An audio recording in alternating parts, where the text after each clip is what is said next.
একবার একটি ছোট্ট গ্রামে একটি শান্ত ও ধার্মিক ব্যক্তি বাস করতেন। তার নাম ছিলেন আহম্মদ। আহম্মদ সবসময় দানার কাজে ব্যস্ত থাকতেন এবং গ্রামের গরিবদের সহায়তা করতেন। তিনি মসজিদে নিয়মিত যেতেন এবং নামাজ পড়তেন। একদিন গ্রামে এক বড় বাজার বসছিল।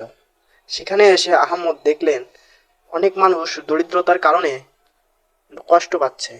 তিনি চিন্তা করলেন কিভাবে তাদের সাহায্য করা যায়।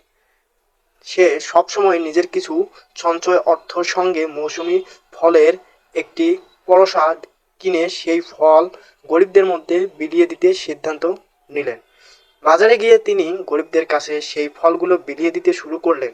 সবাই কৃতজ্ঞতা প্রকাশ করলেন, কিন্তু আহমদ বলছিলেন, এটা আমার পক্ষ থেকে ছোট্ট একটি সাহায্য, আল্লাহর দান বলে আমি এটা করেছি। আপনারা জানেন, ইসলাম ধর্মের দান করা এবং গরিবদের সাহায্য করা খুব গুরুত্বপূর্ণ। আহমদ এই গল্পের মাধ্যমে যেটা প্রমাণ করলেন, তিনি শুধু নিজের জন্য নয় বরং সমাজের জন্য একটি ভালো উদাহরণ তৈরি করলেন। শেষে গ্রামের সবাই আহমদের এই মহান কাজে প্রশংসা করতে লাগলেন এবং তিনি তাদের মধ্যে আরও ভালোবাসা ও সম্মান আদায় করলেন।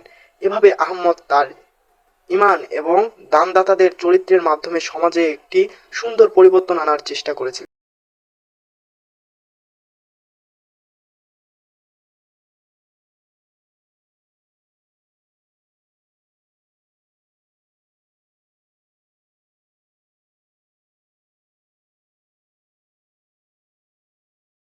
এই গল্পের মাধ্যমে আমাদের শেখায় বিষয় হচ্ছে, নিজের সম্পদ ও অর্থ সামর্থ্য দিয়ে যদি আমরা অন্যের উপকার করি, তবে আল্লাহ তাআলা আমাদেরকে আরও অনেক বেশি বরকত প্রদান করবে।